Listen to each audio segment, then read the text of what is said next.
Silicon city ಬೆಂಗಳೂರಿನಲ್ಲಿ ಕಳೆದ ವಾರ ವಿದ್ಯಾರ್ಥಿನಿ ಪ್ರಬುದ್ಧ ಹತ್ಯೆ ಇಡೀ ಬೆಂಗಳೂರನ್ನೇ ನಡುಗಿಸಿತ್ತು.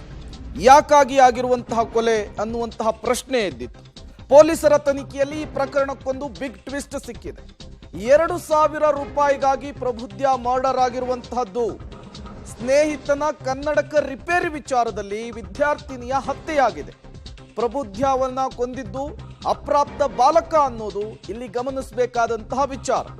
ಪೊಲೀಸ್ ವಿಚಾರಣೆಯ ವೇಳೆ ಸತ್ಯವನ್ನ ಬಾಯ್ಬಿಟ್ಟಿದ್ದಾನೆ, ಸತ್ಯವನ್ನ ಕಕ್ಕಿದ್ದಾನೆ ಅಪ್ರಾಪ್ತ ಬಾಲಕ. 2,000 ರೂಪಾಯಿಗಾಗಿ ಆಗಿರುವಂತಹ ಹತ್ಯೆ ಇದು. ಕಾಲೇಜಿಗೆ ಹೋಗಿ ಬಂದಂತಹ ವಿದ್ಯಾರ್ಥಿನಿ ಮನೆಯ ಬಾತ್ರೂಮ್ನಲ್ಲಿ ರಕ್ತದ ಮಡುವಿನಲ್ಲಿ ಮಲಗಿದ್ಲು. ಇದೆಲ್ಲರೂ ಕೂಡ ಆತ್ಮಹತ್ಯೆ ಅಂತ ಹೇಳಿ ಭಾವಿಸಿದ್ರು. ಬಟ್ ಹೆತ್ತ ತಾಯಿ ಹೇಳ್ತಾ ಇದ್ದಿದ್ದು ನನ್ನ ಮಗಳು ಆತ್ಮಹತ್ಯೆ ಮಾಡಿಕೊಳ್ಳೋದಲ್ಲ, ಇದು ಯಾರೋ ಮಾಡಿರುವಂತಹ ಕೊಲೆ, ಸೂಕ್ತ ತನಿಖೆ ಆಗಬೇಕು ಅಂತ ಹೇಳಿ. ತಾಯಿಯ ಅನುಮಾನದ ಮೇರೆಗೆ ಪೊಲೀಸರು ತನಿಖೆಯ ಆಳಕ್ಕಿಳಿತಾರೆ. ಆ ಸಂದರ್ಭದಲ್ಲಿ ಇದು ಆತ್ಮಹತ್ಯೆಯಲ್ಲ, ಕೊಲೆ ಅನ್ನೋದು ಗೊತ್ತಾಗಿರುವಂಥದ್ದು.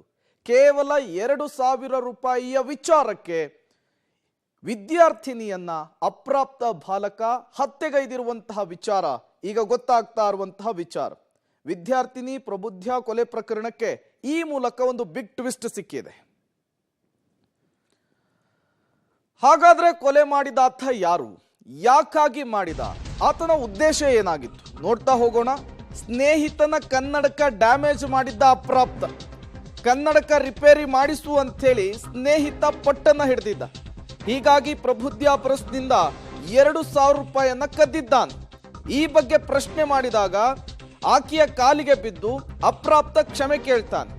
ಈ ವೇಳೆ ಆಯತಪ್ಪಿ ಬಿದ್ದು ವಿದ್ಯಾರ್ಥಿನಿಯ ತಲೆಗೆ ತೀವ್ರ ಪೆಟ್ಟಾಗುತ್ತೆ, ರಕ್ತಸ್ರಾವ ಆಗುತ್ತೆ.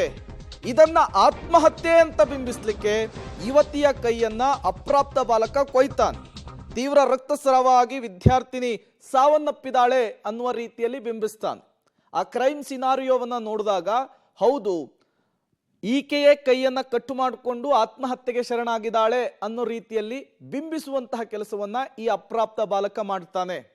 ಬಟ್ ತನಿಖೆಯ ಆಳಕ್ಕಿಳಿದಾಗ ಇನ್ಡೆಪ್ತ್ ಆಗಿ ಹೋದಂತಹ ಸಂದರ್ಭದಲ್ಲಿ ಗೊತ್ತಾಗಿರುವಂಥದ್ದು ಇದು ಆತ್ಮಹತ್ಯೆ ಅಲ್ಲ, ಕೊಲೆ ಅನ್ನೋದು.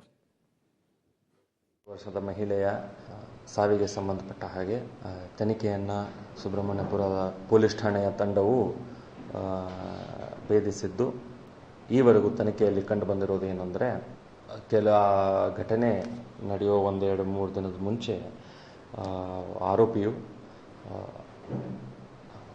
ಮೃತಳ ತಮ್ಮನ ಗೆಳೆಯನಾಗಿದ್ದು, ಅವರು ಸುಮಾರು ಬರೋದು ಹೋಗೋದು ಇರ್ತದೆ. ಆ ಟೈಮ್ನಲ್ಲಿ ಒಂದು ಸತಿ ಆ ಮನೆಗೆ ಹೋಗಿದ್ದಾಗ ಆ ಹುಡುಗಿ ಪರ್ಸಿಂದ ಇಷ್ಟು ದುಡ್ಡು ಕದ್ದಿರ್ತಾನೆ.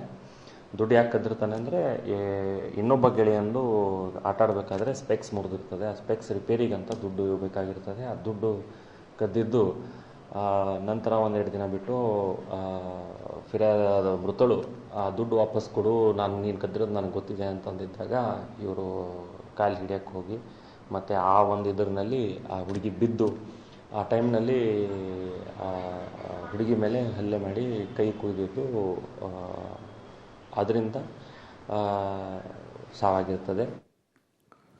ಇದೇ ವಿಚಾರಕ್ಕೆ ಸಂಬಂಧಪಟ್ಟಂತೆ ಮತ್ತಷ್ಟು ಡೀಟೇಲ್ಸ್ ಅನ್ನು ಕೊಡ್ತಾರೆ ನಮ್ಮ ಪ್ರತಿನಿಧಿ ನಾಗೇಶ್. ದೂರವಾಣಿ ಸಂಪರ್ಕದಲ್ಲಿ ಜಾಯಿನ್ ಆಗಿದ್ದಾರೆ. ನಾಗೇಶ್, ಮೊದಲಿಗೆ ಈ ಪ್ರಕರಣವನ್ನ ಗಮನಿಸಿದಂತಹ ಎಲ್ಲರೂ ಹೇಳ್ತಾ ಇದ್ದಿದ್ದು ಇದೊಂದು ಆತ್ಮಹತ್ಯೆ ಅಂತ ಹೇಳಿ. ಬಟ್ ಇದು ಆತ್ಮಹತ್ಯೆ ಅಲ್ಲ, ಕೊಲೆ ಅನ್ನೋದು ಪೊಲೀಸರಿಗೆ ಗೊತ್ತಾಗಿದ್ದು ಹೇಗೆ? ಪೋಸ್ಟ್ ಮಾರ್ಟಮ್ ರಿಪೋರ್ಟೇ ಈ ಪ್ರಕರಣಕ್ಕೊಂದು ಮೇಜರ್ ಟ್ವಿಸ್ಟ್ ಕೊಡ್ತಾ ಹೇಗೆ ಅಂತ?